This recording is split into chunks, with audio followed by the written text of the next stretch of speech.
Today we will start our next chapter, chapter 16. Its name is statistics. बेटा statistics का जो Hindi meaning होता है सांख्यिकी। सांख्यिकी यानी नंबरों के कुछ आंकड़े, डेटा, ऐसा कुछ डेटा कि उन डेटा को देखकर हमको बहुत से इंफॉर्मेशन मिल जाए। उसी कलेक्शन ऑफ डेटा को ही हम कह सकते हैं स्टैटिस्टिक्स। उसकी स्टडी को ही कह सकते हैं स्टैटिस्टिक्स। अब जैसे मैं एक सिंपल सा एग्जांपल दे रहा हूं कि मान लीजिए कुछ डेटा दिया हुआ है आपके क्लास में, मैथ्स की क्लास में कुछ बच्चे टेस्ट दिए, उनका डाटा लिखा हुआ है यहाँ पर। कुछ मान लीजिए 10 मार्क्स का है, तो 5 3 8 9 7 6 5 1 2 ये कुछ नंबर के डेटा दिए हुए हैं कि इतना इतना नंबर 10 में बच्चे पाए। ठीक है, तो जब ये लिख दिया गया कि the numbers find out by get by the students in maths test, तो आपको ये नंबर्स देखकर समझ में आएगा अच्छा मैथ का कोई टेस्ट है 10 नंबर का, उसमें कुछ बच्चे ये नंबर पाए हैं। अब जैसे मैं एक क्वेश्चन पूछ दूं कि भाई इसमें सबसे मिनिमम नंबर कितना है, बताइए। मिनिमम मार्क्स कितना है, कौन लगाया? Hello, I am audible? मेरी आवाज आ रही है? Yes sir. Yes sir. तो बताइए कि सबसे कम नंबर कौन सा स्टूडेंट पाया, मतलब कितना नंबर पाया? 1। और सबसे अधिक कितना नंबर है? सर 9। हाँ देखो बेटा, तो देखिए सीधे सीधे डिफिनीशन भी देता है कि data is a collection of numbers gathered to give some information. अगर कुछ नंबर्स गैदर्ड है, एक जगह पर लिखे हुए हैं और उनसे हमको कुछ इंफॉर्मेशन मिल रही है, तो that is known as data. Data करते हैं, डेटा बताते हैं। ठीक है, अब बेटा देखिए, अब ये डेटा अभी आपको समय लग गया कि कौन सबसे अधिक पाया, कौन सबसे कम पाया, देखकर समझने में। तो ये जो डेटा है ये रॉ डेटा है, कच्चा डाटा कह सकते हैं, मतलब रफ डाटा, रैंडम लिखा हुआ। लेकिन अगर इसी डेटा को हम ऑर्गेनाइज कर दें, ऑर्गेनाइज डाटा के रूप में लिख दें, तो ऑर्गेनाइज डाटा के रूप में क्या कर दें कि भाई या तो असेंडिंग ऑर्डर में लिख दें या तो डिसेंडिंग ऑर्डर में लिख दें। तो मान लीजिए मैं असेंडिंग ऑर्डर में लिख दे रहा हूं 1 2 3 4 5 6 5 दो बच्चे पाए हैं, 5 6 7 8 9। अब देखिए जब उसी डेटा को हमने ऑर्गेनाइज्ड वे में लिख दिया तो बेटा अब हमको इंफॉर्मेशन बड़ी आसानी से मिल गई। देखिए इंफॉर्मेशन बहुत आसानी से मिल जाएगी। अब अगर आपसे कोई भी पूछेगा भाई मिनिमम नंबर कितना पाया कोई बच्चा, 1 नंबर, मैक्सिमम मार्क्स कितना का 9 का गया, कितने बच्चे ऐसे थे जो बराबर नंबर पाए, 2 बच्चे। क्यों? क्योंकि 2 बच्चे 5 मार्क्स पाए थे। तो यानी कि जब हम किसी डेटा को ऑर्गेनाइज्ड वे में लिख देते हैं, सिस्टमैटिक वे में लिख देते हैं, तब उससे हम लोगों को तुरंत कोई इंफॉर्मेशन मिल जाती है। अब क्वेश्चन उठता है कि इसको रिप्रेजेंट करने के केवल यही तरीका है। तो बेटे अभी तो हम लोग केवल डेटा और ऑर्गेनाइज्ड डेटा की बात की। डेटा यानी हाँ सर आपने बोला कि सर रॉ डेटा ये होता है सर अगर हम किसी भी नंबर को असेंडिंग या डिसेंडिंग में लिखें, सर अगर इन्हीं दोनों में से सर अगर लिखे तभी रॉ डेटा होगा। नहीं बात तो नहीं समझे, डेटा तो यही है लेकिन ये रैंडम लिखा गया। देखिए कोई बड़े छोटे का ख्याल नहीं है कि पहले कौन सा नंबर आएगा बाद में कौन सा नंबर आएगा, इसका कोई ख्याल नहीं रखा गया। लेकिन जब इसको हमने असेंडिंग या डिसेंडिंग ऑर्डर में लिख दिया तो हमको पता चल गया कि मिनिमम डाटा रिप्रेजेंट करता कोई कि बताइए देखकर तो तुरंत कौन है ज्यादा नंबर पाया, कितना और कितना कम, तो तुरंत देख के एक नजर में बता देते। इस वाले में थोड़ा सा समय लग गया, खोजे हम लोग, ठीक। तो इस जो रैंडम लिखा था वो रॉ डेटा था, इंफॉर्मेशन उससे भी मिल रही थी, लेकिन टाइम टेकिंग था। लेकिन जब इसको हम लोगों ने अरेंज कर दिया, सिस्टमेटिक कर दिया, तो अब हमको इंफॉर्मेशन तुरंत मिल गई। तो ये मतलब है डेटा और ऑर्गेनाइज डेटा।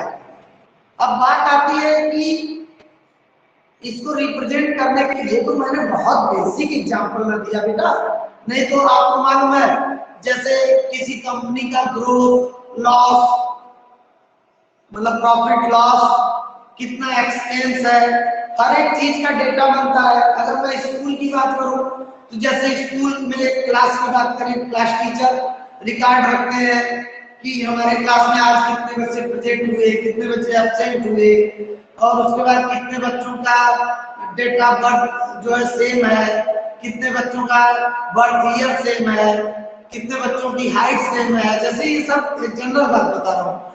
इन सारे चीजों का रिकॉर्ड अगर सिस्टमेटिक वे में न रखा जाए और आकर प्रिंसिपल सर मान लीजिए मुझसे पूछते कि भाई बताइए तो आपके क्लास में जो है 5 फीट या 4 फीट लंबाई के कितने बच्चे हैं, तो अब मुझे पता ही नहीं है, मैंने डाटा बना के नहीं रखा, या डाटा बना के रखा हूँ तो बस रैंडम इसके नाम पे आ गए, इसके नाम पे आ गए, इतनी इतनी हाइट लिख दिए। तो अब जब सर पूछेंगे मुझसे तो मुझे उसे काउंट करना पड़ेगा कि हाँ ये 4 फीट का, ये भी है, ये भी है, ये भी है, या 5 फीट का ना।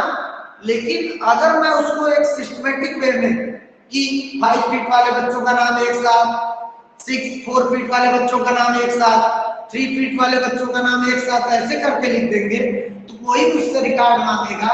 सिस्टमेटिक वे में अगर मैं रखूंगा तो मैं तुरंत इंफॉर्मेशन दे दूंगा। That is the benefit to write in organised way. बात क्लियर हो रही है? Yes sir. हाँ, तो ये तो बहुत छोटे छोटे एग्जाम्पल मैं आपको दे रहा हूँ। अभी क्योंकि बेसिक है, आपने 5th में थोड़ा स्टडी किया था, 6th में कर रहे हैं, हर एक क्लास में थोड़ा थोड़ा आपको इम्प्रूव कराया जाएगा। तो ये सब सिंपल सिंपल एग्जाम्पल दे रहा हूँ कि क्यों हम स्टैटिस्टिक्स पढ़ रहे हैं, ताकि अगर हमारे सामने कोई ऐसी जगह हम काम करने लगे या अपने घर के हिसाब किताब का हमको रिकॉर्ड बनाना है तो उसको ऑर्गेनाइज्ड वे में लिख पाए कि जैसे कोई भी घर का कोई भी घरेलू सामान हर महीने आता है आपके यहाँ, ग्रोसरी का सामान, तो उस ग्रोसरी के सामान को भी हम लेते हैं तो उसमें भी आपके पापा को एक रिसिप्ट मिलती है, आप देखते होंगे तो उसमें दुकानदार लिखता है कि ये सामान इतने इतने इतने रुपए का है। तो वो क्यों इस बात को नोट कर रहा है, ताकि कोई प्रॉब्लम ना हो, कोई प्रॉब्लम हो तो उस बिल के थ्रू हम एक दूसरे से बात कर ले और एक्सचेंज करने वाली चीजें तो एक्सचेंज कर ले। तो ये तो 5th में आपने बिल्स के बारे में पढ़ा था। उसके बाद आपको याद होगा बेटा कि डाटा हैंडलिंग आपने 5th में भी स्टडी किया था और उसमें इन डेटा को रिप्रेजेंट करने के कुछ तरीके सीखे थे, एक पिक्टोग्राम और दूसरा tally marks, tally picture, tally marks. अब आगे इस क्लास में आप ग्राफ भी स्टडी करेंगे। तो एक क्वेश्चन किसी बच्चे ने किसी क्लास में मुझसे पूछा था कि सर ये जो डेटा है इसको रिप्रेजेंट करने के लिए ये अलग अलग तरीके हम क्यों यूज करते हैं, टैली पिक्चर या टैली मार्क्स या ग्राफ, इन सारे मेथड्स का यूज क्यों हम करते हैं, भाई क्या जरूरत है? तो बेटे देखिए इसके पीछे रीजन ये है, सबसे पहली चीज कि आपको अभी जो एग्जांपल दिया गया वो बहुत छोटा एग्जांपल है, लेकिन अगर आप सोचिए कि मान लीजिए अपने देश के किसी बड़े कंपनी का नाम ले लेते हैं, कोई जैसे अंबानी ग्रुप है। अब अंबानी ग्रुप का इतना बड़ा एम्पायर है, अब उनके कई बिजनेस चल रहे हैं उसमें, तो अब चलाने वाले तो वर्कर ही है, ऑफिसर ही है। जो अनिल अंबानी या मुकेश अंबानी है वो थोड़े हर जगह हर एक काम को बैठ के कर रहे हैं, करने वाले तो दूसरे लोग हैं, एम्प्लॉइज हैं, ठीक। लेकिन वो एम्प्लॉई अब एक डेटा रिकॉर्ड तैयार करते हैं ताकि जब मुकेश अंबानी या अनिल अंबानी अपने ऑफिसर से मांगे कि भाई बताओ, चलो आज मीटिंग है, मुझे बताओ कि मेरी कंपनी कितना ग्रोथ कर रही है, क्या लॉस हुआ, क्या प्रॉफिट हुआ, और अभी क्या क्या रिक्वायरमेंट है, सारी चीज मुझे बताइए। तो वो क्या करते हैं, जो ऑफिसर्स होते हैं उन रिकॉर्ड्स को तैयार करते हैं, वन बाय वन, प्रॉफिट का, लॉस का, किस किस चीज की रिक्वायरमेंट है, कितना चीज एक्सेस में हमारे पास पड़ा हुआ है, सारा डाटा वो रिप्रेजेंट करते हैं, कोई पिक्चर के फॉर्म में, कोई टैली मार्क्स के फॉर्म में, ग्राफ के फॉर्म में। जनरली ग्राफ के फॉर्म्स में बड़े बड़े फॉर्म पर यूज किया जाता है। तो अब क्या हुआ, जब मुकेश अंबानी या अनिल अंबानी बैठे उस डाटा को देखे, तो डेटा को देखते ही उनको समझ में आ जाता है कि अरे हाँ देखिए ये इतना ग्रोथ हो रहा है, इस साल इतना प्रॉफिट ज्यादा हुआ था, इस साल प्रॉफिट कम है। तो पूछेंगे क्या बात है भाई, ऐसा क्यों हो रहा है। एक मिनट, कोई स्टूडेंट है जो जुड़ना चाह रहा है, जरा उनको ज्वाइन करा दो बेटा। तो उस ग्राफ से क्लियर हो जाता है, उनको बहुत पढ़ना नहीं पड़ता, वो केवल उसके ग्राफ के आंकड़ों को देख लेंगे और उससे उनको समझ में आ जाता है कि हाँ ठीक है, और अगर कुछ पूछताछ करनी है तो उससे पूछ लेंगे। इस तरह से हाँ सर, जैसे ये सब ग्राफ बनाने के लिए हमको वो जो ग्राफ पे क्या कहते हैं उसको, एक को कॉपी आती है ग्रीन टाइप की, वो भी लेना पड़ेगा? बिल्कुल बिल्कुल, पतली पतली आती है ग्राफ पेपर की कॉपी, आप ले लीजिएगा, उसको आपको करना पड़ेगा। अब एक और रीजन है, देखो अभी तो मैंने एक कंपनी का नाम ले लिया, लेकिन आप देखते होंगे किसी शॉप पर मैगजीन्स वगैरह बहुत सी लगी रहती है ना, अलग अलग पब्लिकेशन की बहुत सी मैगजीन होती हैं। उन मैगजीन्स में भारत देश का ग्रोथ या अमेरिका का, चीन का और अलग अलग कंपनी का ग्रोथ सब दिखाया रहता है ग्राफ के थ्रू, टैली पिक्चर के थ्रू, टैली मार्क्स के थ्रू। तो एक रीजन ये भी होता है कि अलग अलग तरह का जब हम मेथड्स यूज करते हैं रिप्रेजेंट करने के लिए डेटा को, तो उसके पीछे एक रीजन होता है अपने व्यूअर्स को अट्रैक्ट करने, कलरफुल ढंग से। किसी ने ग्राफ्स बना रहेगा, किसी ने टैली मार्क्स बना रहेगा, किसी ने टैली पिक्चर्स बने रहते हैं, पिक्टोग्राफ्स बने रहते हैं। तो वो मैगजीन्स वाले इसलिए भी यूज करते हैं ताकि ज्यादा से ज्यादा रीडर्स को अट्रैक्ट किया जा सके, क्योंकि किसी को भाई डेटा इस फॉर्म में पढ़ना पसंद है, किसी को इस फॉर्म में पढ़ना पसंद है, किसी को इस फॉर्म में पढ़ना पसंद है। सर एक बार फिर से समझा दीजिए, मैं लेट ज्वाइन हुई हूँ। समझा दे रहा है बेटा, सुन लीजिए। अभी आप लोग लेट ज्वाइन हो रहे हैं, क्यों, कहाँ थी नेमत है? चलिए कोई नहीं, और एक दो लोग अभी जुड़ना चाह रहे हैं, लेकिन अभी लिखने का उनका मैं ये समझा रहा हूँ बेटा। हमारा जो नेक्स्ट चैप्टर है उस चैप्टर का नाम है स्टैटिस्टिक्स। स्टैटिस्टिक्स का मतलब होता है सांख्यिकी, कलेक्शन ऑफ डेटा और उसके थ्रू मिलने वाला इंफॉर्मेशन। तो जब हम बड़े बड़े कंपनियों में आप बड़े बड़े साहब लोग बनेंगे भाई, आप लोग इंजीनियर, डॉक्टर, और बड़ी बड़ी कंपनियों पे जो जीएम, जनरल मैनेजर बनेंगे, सीईओ बनेंगे, तो आप लोगों के ऊपर भी बहुत सी जिम्मेदारी आएगी कि आप लोग अपनी कंपनी का डेटा रेडी करें, उसके प्रॉफिट का, लॉस का, कितना सामान अधिक है, कितना सामान कम है, सारी चीजों का डेटा आपको बनाना पड़ेगा। तो वहां पर आपको इन सारे इंफॉर्मेशन, इन सारे नॉलेज का जरूरत पड़ेगा, तो वही सिखा रहा हूं, ठीक है। तो अब चलिए अपने टॉपिक की ओर थोड़ा बढ़ते हैं। अभी डेटा और ऑर्गेनाइज डेटा समझा है। डेटा का मतलब कि किसी तरह रैंडमली लीजिए, और ऑर्गेनाइज डेटा का मतलब जब उसी को हम सही ढंग से असेंडिंग या डिसेंडिंग ऑर्डर में लिख देते हैं, उसको हम लोग कहते हैं ऑर्गेनाइज डेटा। आप सबको याद होगा टैली मार्क्स। अच्छा देखिए, अभी एक पिक्चर शो कर रहा हूं, ये देखिए। The data collected was put in a table format given below. School bus का, इस स्कूल में कितनी स्कूल बस है, कितनी वैन है, मतलब इसी अच्छा है क्या? ठीक, पीछे क्वेश्चन में देखते हैं क्या दिया हुआ है। हाँ बिल्कुल, अब देखिए इसको, Sahil and Rohan are two students who are conducting a survey to find out the different modes of transport used by 30 students of class 6. ये दोनों बच्चे क्लास 6 के 30 स्टूडेंट्स का सर्वे कर रहे हैं कि किस किस चीज से वो लोग आते हैं। तो इन लोगों ने पाया कि स्कूल बस से 6 बच्चे, वैन से 9, साइकिल से 3, ऑटो रिक्शा से 5 बच्चे और साइकिल रिक्शा से 7 स्टूडेंट आते हैं। ठीक, अब देखिए जब इसने टेबल तैयार कर लिया इन बच्चों ने, तो अब इनसे कोई भी क्वेश्चन पूछेगा तुरंत आंसर दे देंगे। माइक म्यूट करिए भाई, प्रशांत द्विवेदी माइक म्यूट करिए। हाँ देखिए पहला question, how many students use auto rickshaw to come to school? बताइए भाई कितने बच्चे ऑटो रिक्शा यूज करते हैं? सर 5 लोग। सर 4। 5, देखकर पता चल जा रहा है। Sir yes sir. फिर B, how many students avail school bus? School bus से कितने बच्चे आते हैं? Sir 6। Sir which mode of transport is used by maximum students? Sir van. Sir van. Van, maximum student van करते हैं ना।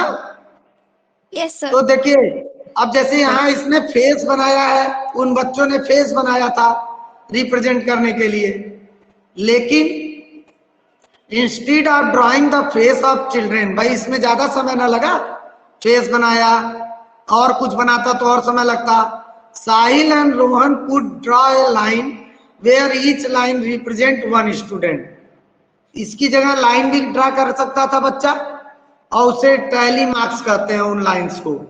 देखिए, to make the counting simple the tally marks are made into the group of 5 each, the 5th marks is in each group is used a class.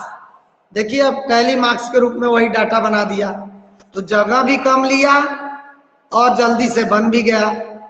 देखिए school bus का 6 का 1 2 3 4 5 से cross कर दिया, फिर अगला 6। क्लियर है ये? Yes sir. Yes sir.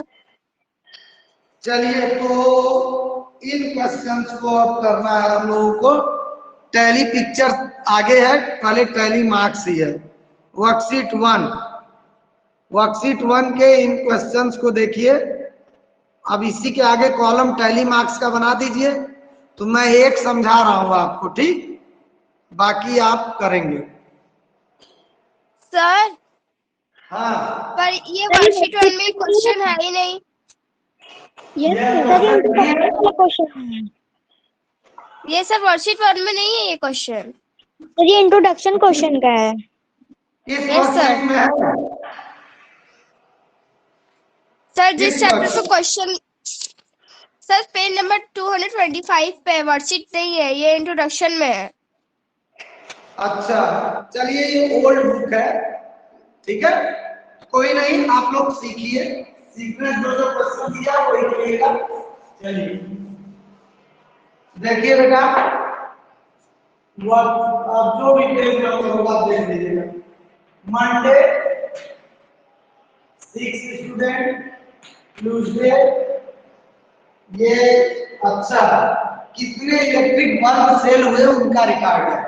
Monday को 6, ट्यूसडे को 8, वेडनेसडे को वही है 9, थर्सडे 11, फ्राइडे 7 बल्ब सेल हुआ, सैटरडे 2 बल्ब सेल हुआ। देख रहे हैं, अभी समृद्धि पूछ रही थी ना, देखिए रोल समझिए, देखिए दुकान वाला केवल एक बल्ब का रिकॉर्ड बना रहा हूं, इस तरह से और भी सामानों के रिकॉर्ड बनाए जाते हैं। तो ये बेटे अब टैली मार्क्स में बनाते हैं, टैली मार्क्स। आप इमेज भी बनाकर, टैली पिक्चर होता तो हम इमेज बना देते, लेकिन इसमें टैली मार्क्स का, तो देखो 6 है तो कैसे करेंगे, 1 2 3 4 5 वाला क्लास। अब बच गया 1 9 और 6, ये टैली मार्क्स में रिप्रेजेंट कर देंगे। 1 2 3 4 5 के बाद की कितनी लाइन ड्रा करनी होगी? सर 3। 6 7 8। हाँ, अब 9 है तो इसमें 1 2 3 4 5 सर 4 लाइन। 11 है तो 1 2 3 4 5 6 सर 7 दोबारा 8। सर एक बार होगी सर 1 7 है 1 2 3 4 5 6 7। थोड़ा गैप कर देंगे, पहले और दूसरे वाले में गैप करेंगे। Sir 2 line. ठीक, तो टैली मार्क्स को आप लोग क्लास 5 में भी सीखे हुए हैं, कोई प्रॉब्लम नहीं है। सर नो सर इसे सर। कॉपी में करनी है ना? बिल्कुल कॉपी में कर लीजिएगा आप लोग। अब देखिए दूसरा question, the number of different varieties of toffee are given below.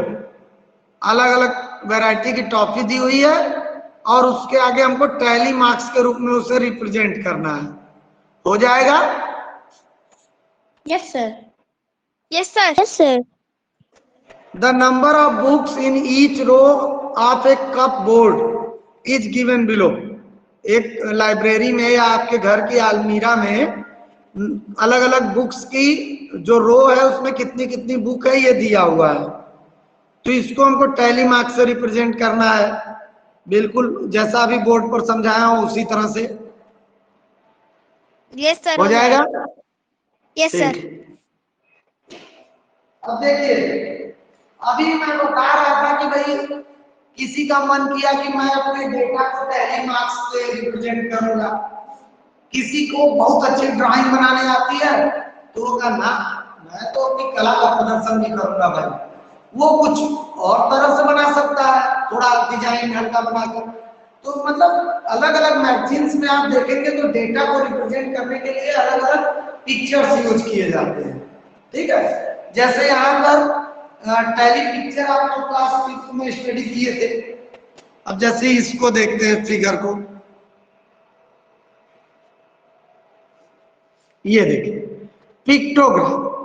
Do you know that we can also represent data using pictures, objects और parts of objects. This way of representing data is called pictogram. अब confuse तो नहीं ना रहोगे कि pictograph क्या होता है? भाई डेटा को पिक्चर के माध्यम से रिप्रेजेंट करना ही पिक्टोग्राफ है। पिक्टोग्राफ। देखिए क्या क्या दिया, pictographs are often used by dailies and magazines to attract the attention of readers.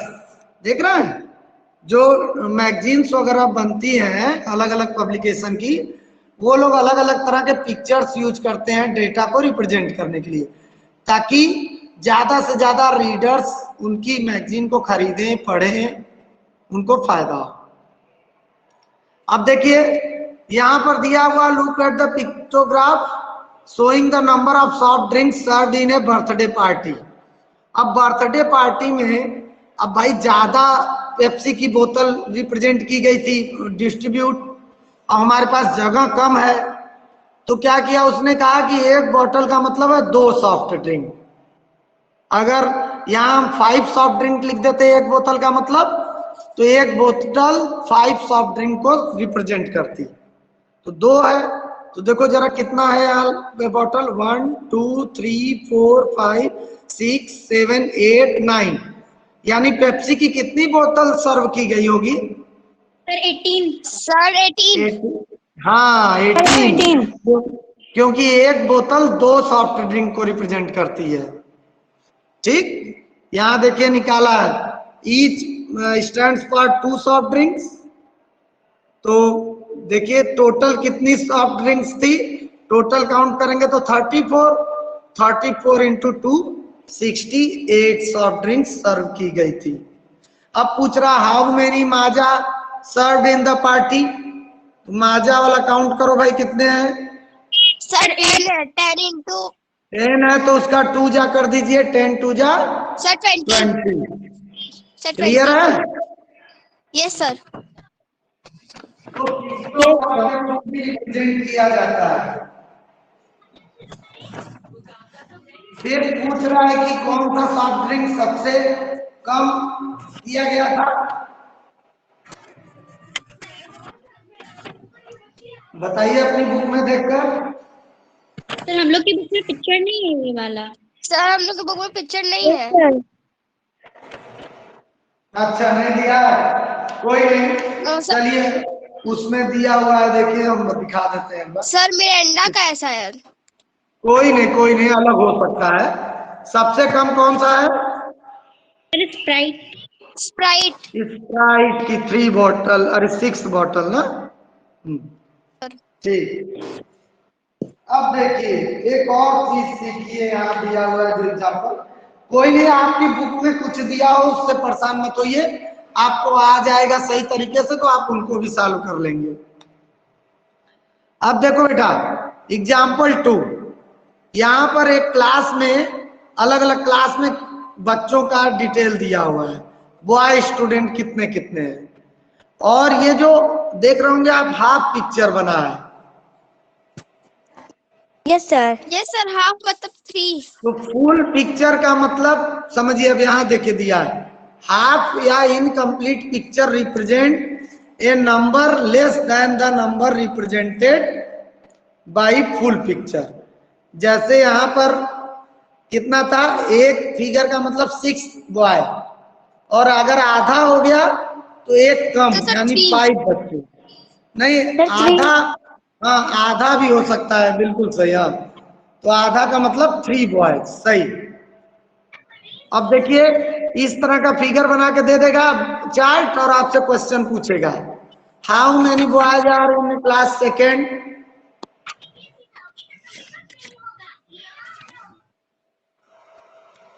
Class second में कितने बॉयज हैं? सर 33। सर सही 33। है। 5 6 जा, यहां तक तो एक फेस जो है 6 बच्चे हैं, तो 6 5 जा 30 प्लस 3 33। इस तरह से आप कर पाएंगे? Yes sir. Yes sir. चलिए तब देखते हैं, कुछ क्वेश्चंस करते हैं।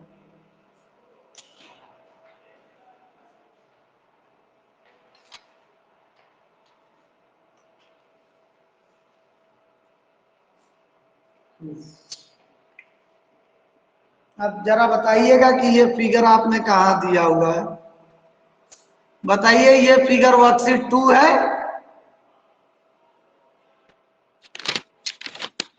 No sir. No sir. अच्छा एक काम करता हूँ, मैं वीडियो अलाउ कर रहा हूँ, कोई एक स्टूडेंट मुझे बुक दिखाए अपनी।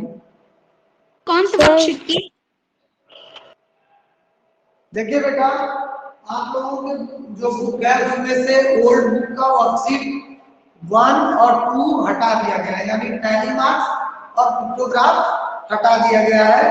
अब आप लोग को क्या करना है, केवल जो पिछले बुक की वर्कशीट 3 और 4 था उसी को वर्कशीट 1 और 2 बनाया है। कोई बात नहीं, चलिए इन क्वेश्चंस को समझने की कोशिश करते हैं और फिर इनके बेस पर वर्कशीट पे क्वेश्चन सॉल्व करेंगे हम लोग। तो देखिए आपको क्या दिया हुआ है, representation of data by using bars और rectangles is called a bar graph. अभी तक हम लोग पिक्टोग्राफ से, टैली मार्क से रिप्रेजेंट कर रहे थे। जब इसी डेटा को हम रेक्टेंगल या बार के रूप में एक्सप्लेन करते हैं तो इसी को हम बार ग्राफ कहते हैं, ठीक है। यहाँ पर बार ग्राफ दिया हुआ है एक डेटा का, जिसमें number of students wearing shoes of different numbers, अलग अलग नंबर के कितने बच्चे शूज पहनते हैं एक क्लास में, उसका डेटा दिया हुआ है, और इस पर बेस्ड कुछ क्वेश्चन आपसे पूछ रहा है। अच्छा देखिए, इसका ग्राफ बनाते समय ना बेटा, अभी जब ग्राफ बनवाऊंगा तो समझाऊंगा। स्केल क्या लिया है, 1 यूनिट का मतलब 50 स्टूडेंट, यूनिट इसको कह रहा है 50, 100, 150, 200, देख रहे हैं ये निशान बराबर दूरी पर लगा हुआ है। तो इसको 1 यूनिट कह रहा है, इसको 2 यूनिट, इसको 3 यूनिट। तो 1 यूनिट में 50 स्टूडेंट है। इसने मान लिया कि एक लाइन यहां तक 50 बच्चों का रिप्रेजेंटेशन है। तो अब चलिए इसके बेस पर कुछ क्वेश्चन दिया हुआ है, अपनी अपनी बुक में देखिए। पहला क्वेश्चन है, what are the different shoes numbers worn by students. अलग अलग कौन कौन से नंबर हैं जो बच्चे यूज कर रहे हैं शूज के। तो यहां से देख लेंगे हम 4, 5, 6, 7 एंड 8। देखिए तुरंत उस बार ग्राफ से डाटा मिल गया। फिर पूछ रहा how many students were wear shoes wearing number 6। कितने बच्चे हैं जो 6 नंबर का शूज पहनते हैं।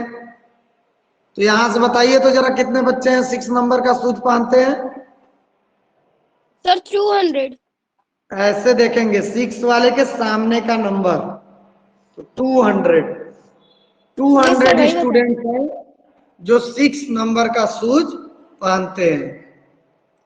ठीक, which shoes number is worn by maximum number of student, और उसका नंबर भी बताना है। सबसे ज्यादा किस नंबर का शूज पहनते हैं और कितने बच्चे। सर 7 नंबर वाला शूज पहनते हैं और 450 स्टूडेंट्स। क्लियर है, ये सबको समझ में आ रहा है। Yes sir. Yes sir. फिर नेक्स्ट क्वेश्चन जो कि इसका लास्ट है, which shoes number is worn by minimum number of student. सबसे कम शूज कौन से नंबर का पहनते हैं बच्चे। सर 8। 8। कितने बच्चे हैं। Sir 50 students. 50 स्टूडेंट। तो इस तरह से ग्राफ दिया रहेगा तो आप डेटा निकाल लेंगे। Yes sir.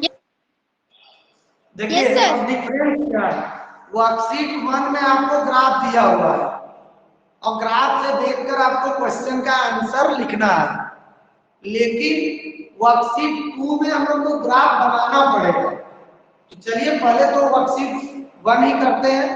क्वेश्चन दिए हुए हैं और उसको हम लोग को कैलकुलेट करना है। वर्कशीट 1 देखिए ये ग्राफ बना हुआ है बेटा, एक ग्राफ बना हुआ है। एक स्कूल के एकेडमिक ईयर में कितने कितने बच्चों का क्या हुआ था, क्लास 6 में कितने कितने बच्चे थे। सन 2000-2001 में इतने बच्चे थे। सर एडमिशन हुआ था। 2001-2002 में इतने बच्चे थे। जी क्या बोल रहे हैं। Yes, anybody wants to say something.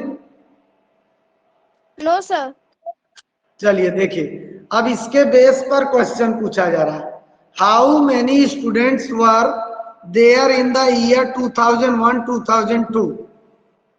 Sir 300। 2001 देखिए, अभी इस लाइन को देखिए 2001-2002 की ये लाइन यहाँ है, इसके सामने 300 सर। 300 स्टूडेंट थे। और 2003-04 में 300 सर। सर 300। इसके सामने भी 300। Name the years in which number of students were the same. किस साल में स्टूडेंट्स का नंबर सेम था। Sir 2001 to 2002 and 2002 to 2003। ठीक, लिख लेंगे। ये देखिए ये वाले बार ग्राफ बराबर है, तो इन दोनों ईयर में बराबर बच्चे थे, 2001, 2002 और 2002-2003 में। 3। एक मिनट, एक स्टूडेंट है मिस्टर अभय, ज्वाइन होना चाह रहे हैं इतनी देर बाद, उनको कर लेते हैं ज्वाइन। ये रहे, ऐसा लग रहा है कि क्लिक हो गया, ज्वाइन हो गया। चलिए question D, in which year the number of students are maximum and also how many were there in this year. किस साल में सबसे ज्यादा बच्चे थे भाई? सर 2004 सर 2004 से 2005। Yes sir. 2004 और 2005 वाला कॉलम सबसे बड़ा है।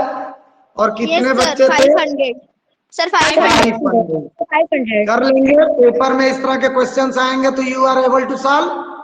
Yes sir. ठीक, तो अब क्वेश्चन नंबर 2 जो है, it will be homework for all of you.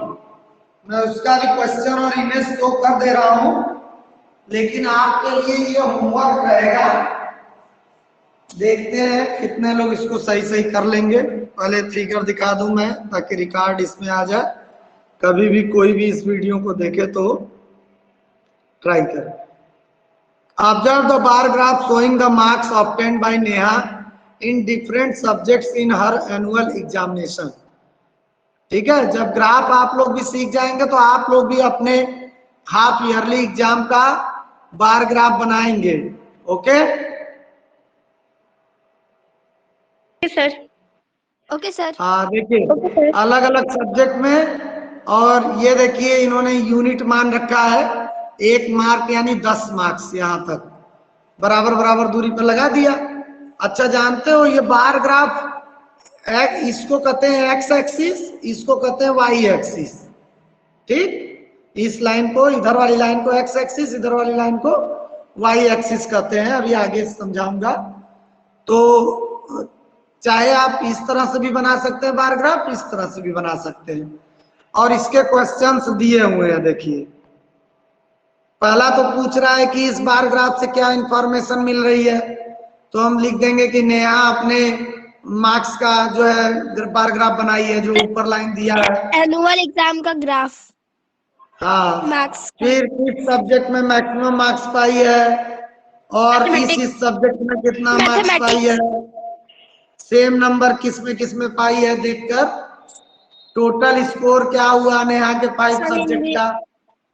तो ये सब करना है। मैं बतला इसलिए नहीं रहा हूं क्योंकि ये होमवर्क है, और कंप्लीट करके सीख के करके कमेंट करना है मुझे। ठीक है, I will wait for your comment. Okay okay sir. Okay sir. ठीक है, तो जो लोग भी नहीं जुड़ पाए हैं उन लोगों के लिए मैं इस वीडियो को कोशिश करूंगा कि ग्रुप में भी शेयर कर दूं ताकि सभी बच्चे देख लें। आज के लिए बेटा इतना ही रहने देते हैं, फिर tomorrow we will again meet. Okay, thank you, have a nice day sir. Have a nice day sir. Nice day, nice day. Sir construction chapter हो चुका है? नहीं, अभी नहीं हुआ बेटा, उसे सिखाऊंगा अभी। ठीक है, ठीक।